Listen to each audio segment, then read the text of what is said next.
Are you trying to lose weight, but your belly keeps growing?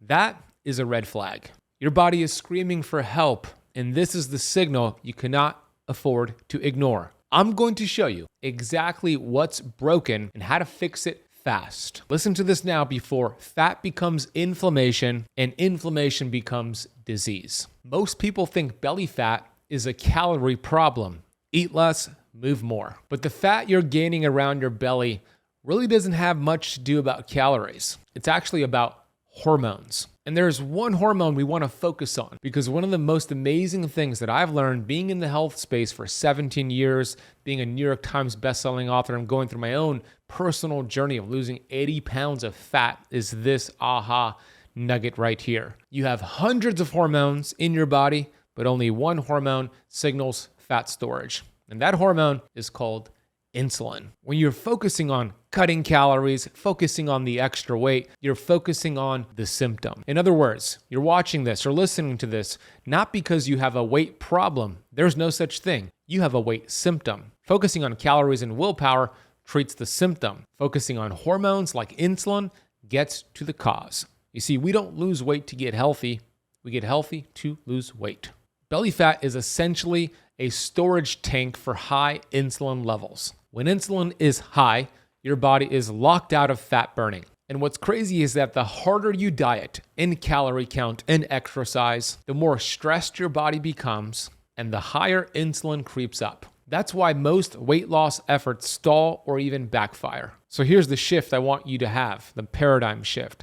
Stop asking, how do I lose weight? And ask the question, how do I lower insulin? So why are your insulin levels high, causing belly fat? Here's why. Every time you eat carbohydrates, especially the processed variety, think bread, rice, pasta, sugar, or even healthy cereals and even things like oatmeal and fruit juices, you create a big insulin spike. And insulin's job is to shuttle the extra sugar out of your bloodstream from those foods you're eating into your cells. But when your cells are already full, insulin drives the extra energy into your belly fat. Over time, your body becomes more insulin resistant. Now your pancreas has to pump out even more insulin to do the same job. This creates a vicious cycle. High insulin, more fat storage, more resistance, and then higher insulin. The result? You could be eating less, exercising more, and still watch your belly grow. Here are the 7 signs that you have high levels of insulin, and these are huge red flags.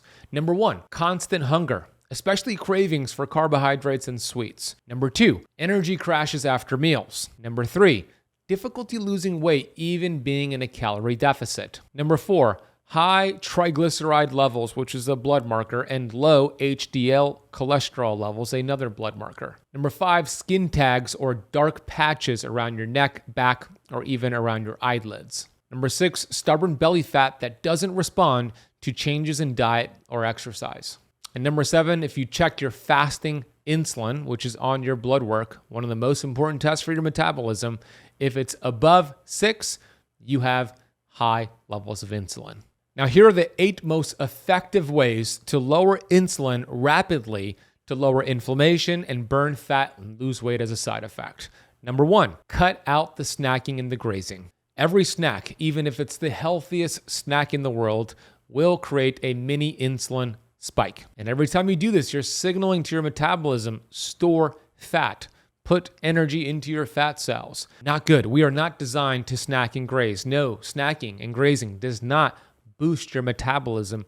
It destroys your metabolism. And it's actually one of the fastest ways to age your body and create oxidative stress is to eat every 2 to 3 hours. So you want to switch from grazing throughout the day and only have 2 to 3 meals total per day, no snacking in between. This means fewer spikes of insulin, and insulin sensitivity is now restored. The second way to fix insulin is to prioritize healthy fats and proteins. When you have protein at the beginning of your meals, this slows digestion and mitigates that glucose spike, meaning less insulin is now produced. And if you pair that protein with healthy fats like avocados, eggs, grass-fed beef, wild-caught salmon, olive oil, coconut oil, ghee, beef tallow, you're going to get these healthy fats that teach your metabolism to now burn fat. That is correct. Fat does not make you fat. Fat helps you burn fat because fat does not raise glucose and insulin. Protein has a very small glucose and insulin response. Compare that to carbohydrates, huge glucose and insulin response.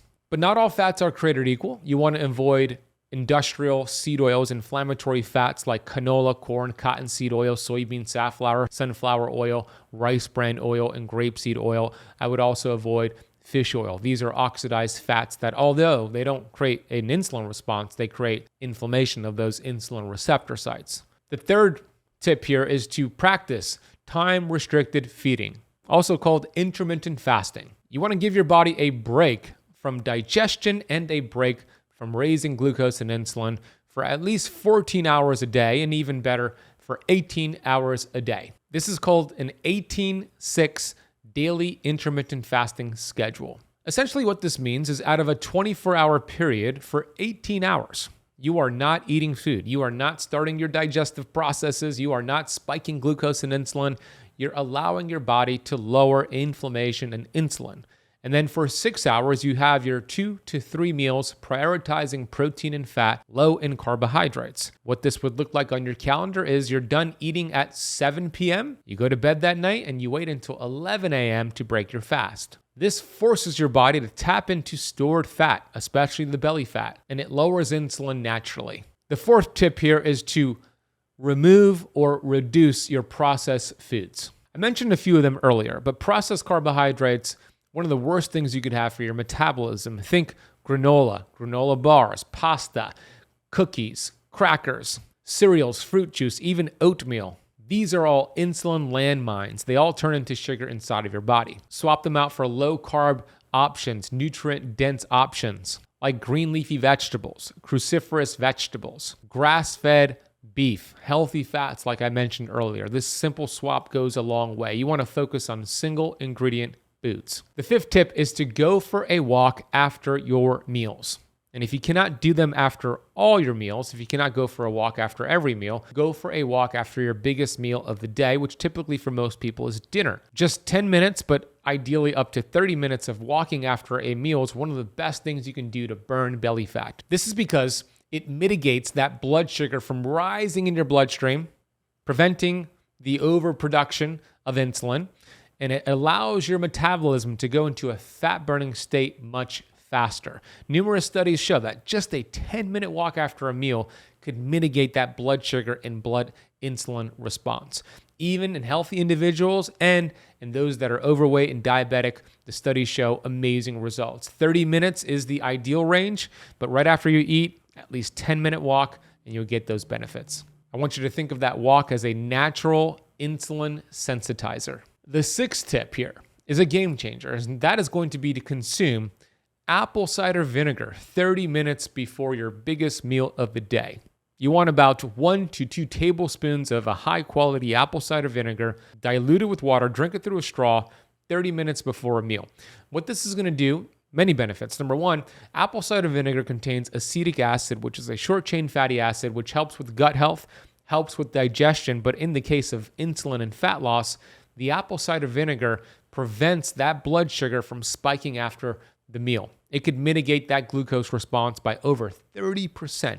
Now, personally, I take apple cider vinegar capsules, the right kind without any fillers or sugars from Paleo Valley, and I have a coupon code and a link for you to get Paleo Valley's apple cider vinegar capsules. I'll take 3 before my biggest meal of the day, about 30 minutes before my biggest meal of the day. I'll drop a link and a 15% code for them in the notes down below. The seventh tip here is to get high quality sleep, especially a stage of sleep called deep sleep, also called delta sleep. During delta sleep, your body activates its fat-burning hormones. It detoxifies. You're burning a lot of calories. You wake up with a more slim waistline, more energy. You feel restored.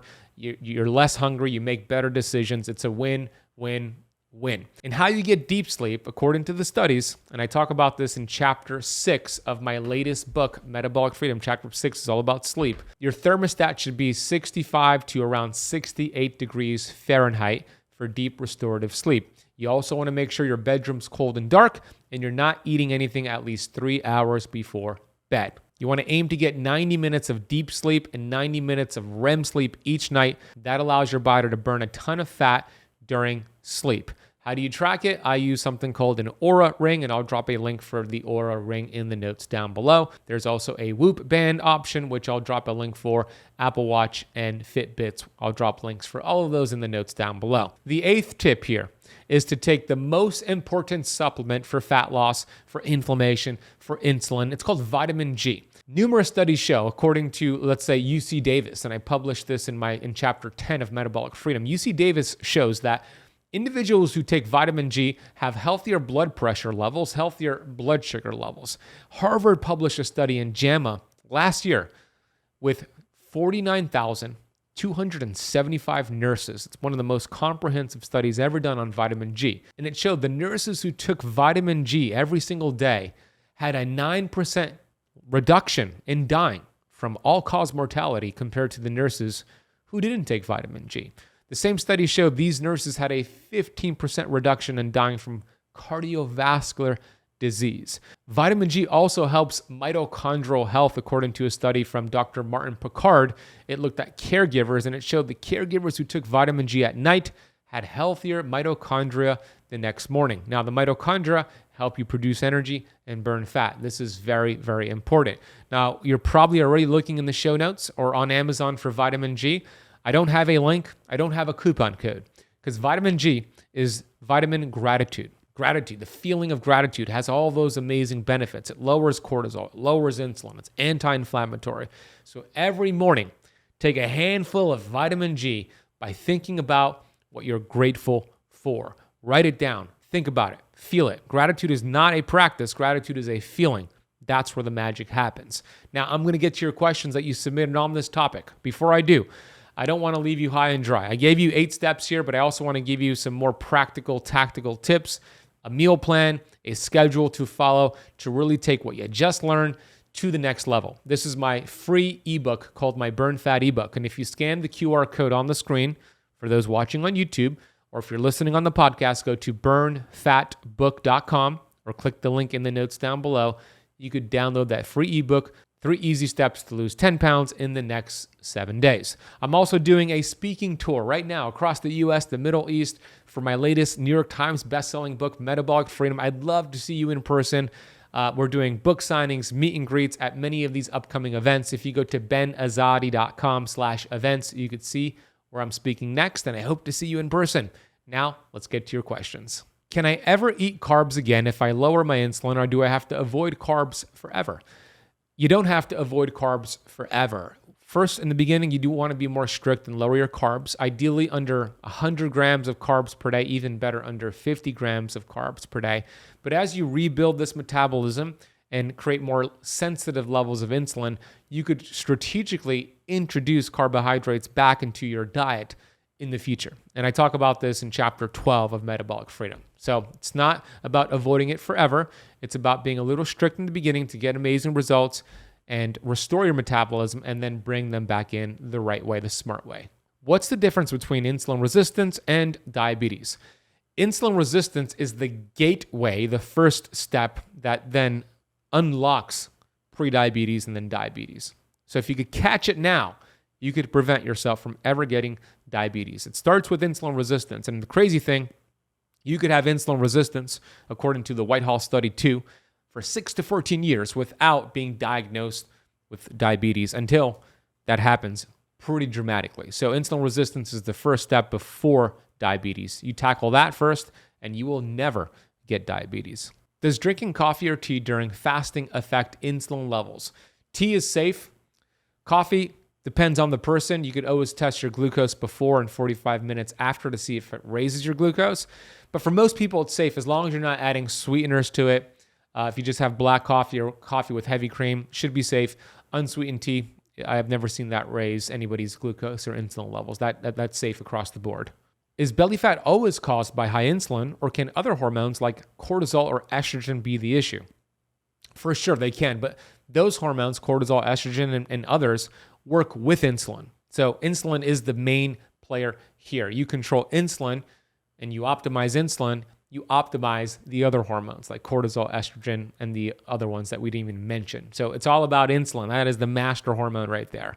There you have it. Those are the steps to burn fat, feel good. Go get the ebook. Share this with somebody you know. Thanks for watching. Thanks for listening. And by the way, if you really want to burn visceral fat, I have a protocol that I released on a recent video on what doctors miss, but a 30-day protocol to burn visceral fat. Here is a preview from that previous video. Click the video on the screen, and I'll see you in that next video. I got out of that victim mindset. I took ownership, and my life changed. So here's what I want to do with you all today. I want to declare that we're all responsible. And on the count of 3, we're going to yell it out and declare it together. We're going to say, I am responsible. 1, 2, 3. I am responsible. Whew, feels good, huh? Thought you can't.